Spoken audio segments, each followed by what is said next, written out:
because ultimately, if you took all the regulation away, it would be like the Wild West. People would just go around and do everything. And ultimately, the consequences of doing that would be substantial. Now, there are lots of really good cases for this. There's a case study I often share around with people looking at. It was actually an authorized flight for a UAV. It was an 80 kilo, roughly, UAV doing a demonstration flight, and it went wrong. They had a flyaway for an 80 kilo UAV. It happened at Goodwood. You can go on the UK Civil Aviation Authority and go and look this up.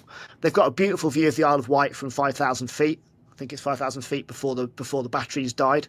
At which point it came out of the air. Missed a house, but about 10 meters it missed the house by when it came down. And if you actually looked at the circuits that were involved, the investigation goes through and explains where all the problems were, and they look at the circuits and they look at the issues with the circuits that were on board. There were lots of dry solder joints and all sorts of other stuff on board. And actually, so that meant things like the kill switch didn't work. So when they had a loss of communications and they had the flyaway, they had no way of basically just turning the motors off at 30 feet. Yeah. Now, that's the type of thing where if you go, actually, we don't really care what happens, people will do. And that was in a controlled environment where we actually understood what was going on. And actually, it was a demonstration flight. It was a proving flight for the vehicle. But actually, there were substantial issues underneath in the vehicle. Now, if you just leave people to go and do stuff, there is a significant risk that people will do stupid things.